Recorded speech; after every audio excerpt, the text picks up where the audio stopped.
얼마 전에 이제 강남에 준비한 초급매물은 순식간에 거래됐잖아요. 네, 순식간에 다 팔렸습니다. 네네. 그 너무 저희가 세미나 때 한 3개밖에 준비를 못했어요. 물건이 네. 좋은 게 네. 평상시에 미소예요. 3개밖에 없어. 3개 순식간에 거래가 됐어요. 근데 이제 이번에는 그래도 5개 준비했으니까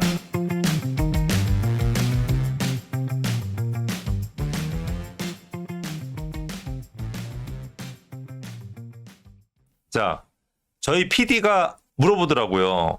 대표님, 그 집값이 떨어져야 한다라는 이 댓글이 굉장히 많이 달리고 집값이 떨어져야지 무슨 나라가 산다. 그 미래를 위해서 집값이 많이 떨어져야 된다. 그래야 젊은 청년들이 집을 산다. 라고 하는 댓글을 많이 봤는데 자기가 이제 부동산 관련된 PD잖아요. 네. 그럼 이제 부동산을 친구들이 물어봤을 때 답을 해줘야 되는데 이걸 답을 자기도 모르겠다고 그러더라고요. 그래서 이걸 어떻게 생각하는 저한테 이제 물어봐서 제가 오늘 이걸 좀 약간 준비를 했습니다. 집값이 떨어져야 한다. 그 젊은 청년들의 미래를 위해서. 근데 이게 과연 젊은 사람들의 미래를 위해서 또는 부동산 시장을 위해서 떨어지는 게 맞느냐? 정답인가 이게? 라고 생각하냐라는 이제 질문을 물어봐서 제가 요거를 답을 내리면 맞기도 하고 틀리기도 하다. 너무 애매한데요. 이게 무슨 색깔 없는 듯한 답변이냐라고 할 수 있는데 빨갛냐 파랗냐. 근데 전체 부동산 시장을 놓고서 떨어져야 된다라고 얘기를 하면 이게 맞는 게 아니에요.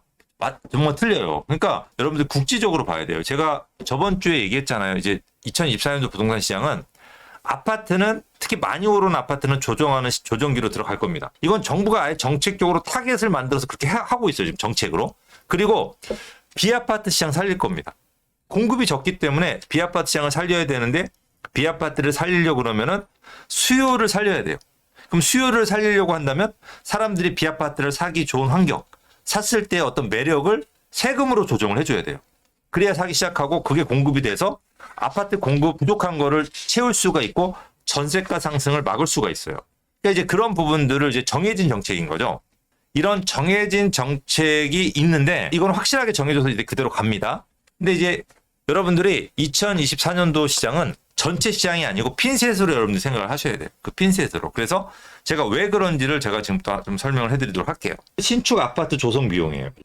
자, 대지가 우리가 이제 30평대 아파트를 짓는데 용적률을 2,300에서 2,500% 정도로 하게 되면 대지가 한 14평 정도가 필요합니다. 실제로 뭐 13점 몇 평인데 그냥 14평으로 계산하기 편하게 제가 편하게 좀 해놨습니다. 그래서 서울의 노원구 쪽을 이제 완전 상급지로 보진 않잖아요. 하급지로 가면은 거기에 딱 토지값이 창동이나 이런 데 평당 한 3,500 정도 합니다. 그럼 3,500 정도 하는 동네에 대지 14평이 필요하면 4억 9천 정도가 대지가 필요하고 대지 조성비입니다. 4억 9천이. 그리고 공사비가 한 4억 5천 정도가 들어가요.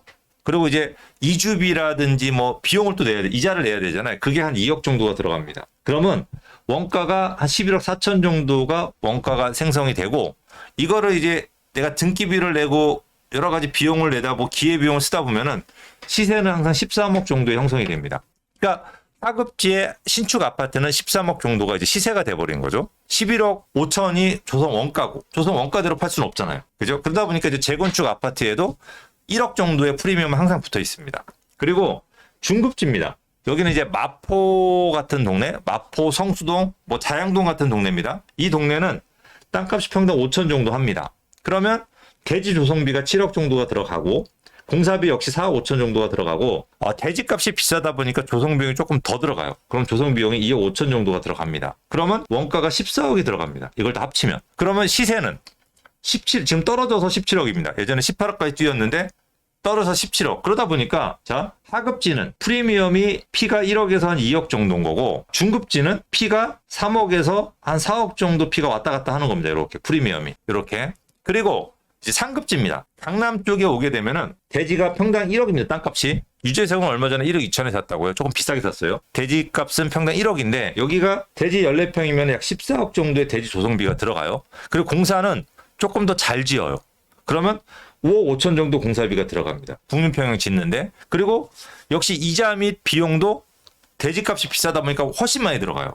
그러다 보니까 4억에서 5억 정도가 들어갑니다. 그래서 원가가 적게 잡았을 때 23억 5천 정도가 나오는 겁니다. 그런데 여기가 이제 분양가 상한제잖아요. 근데 분양가 상한제에 의해서 분양하는 아파트는 23억 5천보다 더 낮게 나와요. 그러니까 정부에서 인정을 안 해주는 거죠. 이거만큼. 근데 실제로는 23억 5천 이상의 원가가 들어갑니다. 33평 아파트 짓는데 그런데 시세는 35억 정도를 하는 거죠.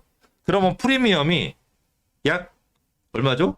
11억에서 13억 정도가 프리미엄으로 조성을 하는 거죠. 자, 3억 4천. 자, 하급지는 프리미엄 1억에서 2억이에요. 그리고 중급지는 3억에서 4억 정도. 그 다음에 상급지는 11억에서 13억 정도. 자, 여러분들 아파트를 짓는데 얼마나 이게 힘든지. 재개발할 때, 또는 재건축할 때 동의 75% 채우는 게 얼마나 힘든지. 동의 50% 채우는데도 1년 걸리거든요. 근데 계속 반대하는 사람 비대위 나타나 뭐 하면은 아파트 짓는데 정말 힘듭니다. 그러면 피 1, 2억은 당연히 받아야 돼요. 이거는 이 사람들 권리예요. 우리가 그 식당에서 원가 3,000원짜리 밥을 먹는데 3,000원 주고 안 먹잖아요. 10,000원 주고 먹잖아요. 9,000원 주고 먹잖아요. 6,000원은 뭐죠? 그 사람 노고죠. 노고 또 인건비. 그러니까 이게 1억 2천이 인건비인 거예요. 쉽게 얘기하면 이 집주인들의 인건비. 그리고 중급지 3, 4억 정도도 저는 적당하다고 생각해요. 왜냐면 들어간 돈이 많거든요. 선투자한 돈이. 시간도 오래 걸리고. 근데 강남의 11억 13억은 어떤가요? 피만 11억 13억인 거예요. 과하다는 생각이 들죠. 왜냐면 강남은 한정되어 있는데 살고 싶은 사람 너무 많은 거예요. 그러다 보니까 이번에 장관 후보가 올라가면서 하는 얘기가 나 이 강남 지역을 분산하겠다. 그러니까 제2의 강남을 많이 만들겠다는 얘기를 했어요. 그러면 공급이 많아지니까 이 피가 떨어지겠죠. 이거 11억 13억도 지금 떨어진 겁니다. 예전에 뭐 15억까지 갔었는데 요즘 조정이 11억 13억인 거고 이게 더 조정이 된다라고 한다면 뭐 한 7, 8억까지 떨어질 수 있겠죠. 7, 8억까지. 그러면 요 강남 쪽의 집값은 30억에서 32억이 되는 겁니다. 그러니까 평당 1억이 되는 거죠. 근데 여러분 생각해 보세요. 우리가 한 5, 6년 전만 하더라도 강남이 평당 1억 간다면 미쳤다 그래요.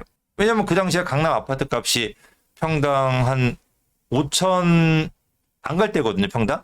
근데 이게 평당 1억 갈 수도 있다라고 얘기하면 미친 건데 여러분들 지금 보시게 되니까 원가에다가 강남에 내가 기회비용이니까 7, 8억은 붙어야 돼요. 왜냐면 땅값이 워낙 비싸니까. 그러면 원가가 이제 시세가 30억에 32억 정도로 떨어져야 됩니다라고 하는 게 평당 1억인 거예요. 이게 현실인 거죠. 그러니까 자, 떨어져야 되는 지역은 어디냐면 하급지나 중급지의 아파트 값은 떨어지면 안 돼요. 왜 떨어지면 안 되냐면 떨어지면 공급이 없어요. 누가 열심히 일했는데 1, 2억도 못 벌고 3, 4억도 못 벌면서 누가 거기다가 10억 가까이 내 투자를 하겠어요. 그럼 아무도 투자를 안 하고 아무도 안 하면은 아파트 공급이 없는 거죠. 근데 강남 같은 경우는 떨어져도 돼요. 저희가 이번에 강남에 빌라를 사드릴 때 뭐라고 그랬냐면 이 5억짜리 빌라를 사가지고 여러분들 35억짜리 아파트 받을 수 있습니다. 37억짜리 아파트 받을 수 있습니다. 이게 사실은 말이 안 되는 거잖아요. 떨어져서 한 25억짜리 아파트 받을 수 있습니다. 30억짜리 아파트 받을 수 있습니다만 해도 충분한 거죠. 이것만 충분한데 저는 이게 적정가라고 생각해요. 근데 너무 과열되다 보니까 35억, 뭐 40억까지 뛴 거지.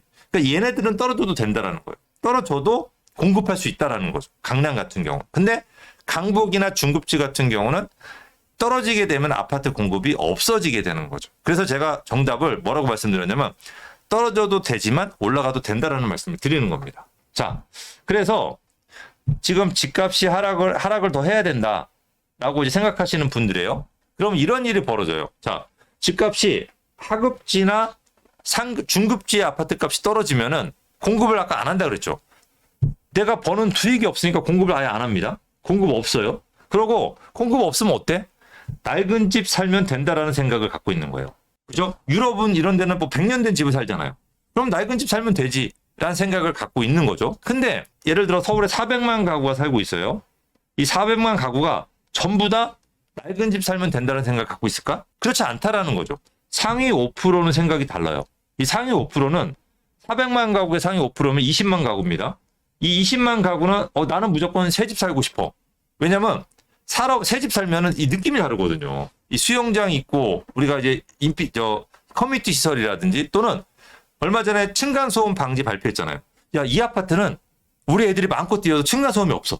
아랫집에서 전화가 안 와. 라고 하면 얼마나 행복할까? 그 새 집에 살고 싶을 거란 말이에요. 상위 5%는. 그런데 신축 아파트가 이 집값이 하락을 해서 신축 아파트를 짓는 원가가 13억이에요. 그런데 집값이 떨어지니까 13억짜리 아파트를 공급을 안 하잖아요. 안 하게 되면 공급이 없어요. 그런데 상위 5% 생각이 다른 사람들이 이 아파트를 가지고 경쟁을 하게 돼요. 그러면 이 아파트가 얼마 되냐? 13억짜리가 피가 붙어서 바로 17억이 돼요. 그리고 10년 전에는 아파트 공급 원가가 6억이었거든요. 10년 전에 매수한 6억짜리 아파트를 그냥 거래를 하고 살면 된다라는, 낡은 집 그냥 요거 살면 되지라는 95% 사람들이 이 6억짜리 아파트를 계속 거래하면서 살 수 있냐 이거예요. 그냥 95% 사람들은 이 낡은 집에 그냥 6억짜리 아파트 살면 되지. 10년 됐으니까 안 낡았어. 15년 됐으면 4억에 공급했으니까 그럼 4억짜리 그냥 살면 되지. 이런 생각 갖고 있는데 새 아파트 공급이 없어가지고 13억짜리 17억으로 뛰잖아요. 그러면 6억짜리가 6억에 그냥 안 남아요. 이 6억짜리가 바로 그 다음날 12억으로 뛰는 거예요. 이 17억에 거래되는 순간에 시간이 지나면 바로 12억짜리가 되는 거죠. 그러니까 6억짜리 집에 못 살아. 낡았음에도 불구하고 12억짜리 살아야 돼요. 왜냐면 13억짜리 신축이 17억 뛰었으니까. 공급이 부족해서. 젊은 사람들이 공급이 집값이 떨어져야 된다. 떨어지면은 공급 없다. 공급 없으면은 신축 가격이 거기 피가 붙어서 올라가게 된다. 그렇게 되면은 낡은 집은 낡은 집으로 남아야 되는데 낡은 집이 올라간다. 우리가 얼마 전에 비아파트 공급이 없어지면 어떤 문제가 생기냐면 신축이 없다는 거잖아요. 근데 월세는 뛰어요. 그러면 이 뛰는 월세, 높은 월세를 낡은 집에서 높은 월세를 내고 살아야 되는 거예요. 젊은 사람들이. 이게 우리 PD가 제일 싫다 그랬어요. 근데 이 신축 공급이 없으면은 낡은 아파트를 비싸게 주고 사야 돼요. 되게 아이러니한 일이 생기는 거죠. 그래서 제가 두 가지 케이스를 준비했어요. 자, 그래서 여러분들이 원하는 상황은 어떤 거냐 이거죠. 특히 젊은 사람들을 진짜로 위하는 거는 어떤 거냐. 자, 이 13억짜리 아까 신축 아파트가 공급을 과잉하는 경우가 있고 공급을 부족이에요. 보족인데 우리 공군대님 잘못 썼어요. 이거 제가 쓴 게 아니고 공군대가 썼습니다. 자, 공급이 부족하게 했을 경우에 자 13억짜리가 공급 과잉하면은 14억까지밖에 안 뛰어요. 물건이 많으니까. 그러면 6억짜리 낡은 아파트가 얼마라도 가냐? 10억으로 가는 거예요. 그래서 새 아파트를 14억 주고 살 거냐? 낡은 아파트를 10억 주고 살 거냐는 두 가지 선택지에서 하나 선택해야 되는 거죠. 젊은 친구들이. 자, 그런데 공급이 부족하게 되면은 13억짜리 아파트가 18억으로 17억, 18억으로 뛰게 돼요. 그러면 6억짜리 낡은 아파트가 14억으로 뛰게 되는 거죠. 그럼 무슨 문제가 생기냐? 이 18억짜리는 그럼에도 불구하고 물건이 없어. 그러면 대부분의 젊은 사람들은 낡은 아파트를 14억 주고 사야 되는 거예요. 그러니까 공급만 많았으면 10억 주고 살 수 있는데 그게 없다 보니까 14억 주고 사는 거죠. 그럼 여러분들 어떤 인생을 선택할래요?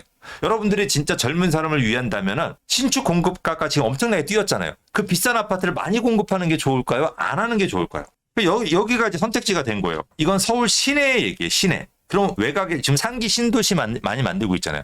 상기 신도시 같은 경우 그러면 우리가 상기 신도시에다가 저렴하게 아파트를 지어서 공급 많이 하면 되지 않겠냐 생각할 수 있는데 이 상기 신도시도요. 토지가가 뛰고 공사 원가가 뛰다 보니까 많이 뛰었어요. 그래서 예전에 우리가 상기 신도시 4억대 중반에 공급되던 아파트 가격이 지금 6억대 중반에 나와요. 이제 그렇게 나올 수밖에 없어요. 그리고 창릉이나 이렇게 좋은 데들은 예전에 6억 5천 7억대 공급하리라고 예상을 했는데 지금 거기가 8억 중반에서 9억 중반으로 나오게 생겼어요. 그러면 거기 동네에서도 여기서 가까운 곳들은 왕숙이나 이런 데 여기서 가까운 곳들은 이 6억 5천에 분양한 게 9억까지 뛸 가능성이 굉장히 높고 창릉이나 이런 데도 여기서 가까운 곳 GTX 가까운 곳들은 14억까지 뛸 거예요. 9억에 분양받은 게 14억까지 뛰는 거죠. 그러니까 이게 현재 앞으로 조성된 팩트인 거예요. 그러니까 싸고 좋은 아파트는 없는 거예요. 그거를 유일하게 해결할 수 있는 방법은 많이 공급해 줘야 되는 거예요. 사람들이 살고 싶어 하는 지역에. 그러니까 오죽하면은 장관이 딱 등장하면서 강남을 많이 만들겠다라고 했습니까? 그러니까 이 젊은 사람들을 위한다라고 하는 부분이 지금 공급 원가가 올라가다 보니까 재개발 재건축가 많이 비쌉니다. 이거를 많이 하는 게 맞는 건가요? 적게 하는 게 맞는 건가요? 중간에 진통은 있겠지만 많이 해야 되는 거죠. 그러다 보니까 서울시장이 재개발 재건축을 활성화시키겠다. 모아타운을 계속 지정을 하고 있는 거고 정부에서도 비아파트를 많이 공급하겠다. 비아파트를 공급하게 되면 아파트가 떨어지는 또 전세가가 떨어지는 효과를 볼 수가 있습니다. 그러니까 이 부분들이 2024년도에 진행될 현실인 겁니다. 그러니까 여러분들이 아파트가 무조건 13억짜리가 떨어져서 6억짜리가 6억으로 남을 것 같다는 착각하시면 안 돼요. 지금 10억짜리가 7억으로 떨어졌어요. 그럼 이게 7억으로 끝까지 갈 거라고 생각하면 안 돼. 왜? 13억짜리가 아파트가 공급이 될 건데 이 13억짜리 공급이 부족해요. 부족하면 어떻게 될까요? 피가 붙어요. 그러면 지금 10억에서 7억으로 떨어진 아파트가 가만히 있을까? 어떤 변화가 생기겠죠. 이 변화가 밑으로 갈까 위로 갈까? 그냥 이성적으로 생각하세요. 여러분들의 지금까지 경험으로. 그냥 옷하고 똑같아요.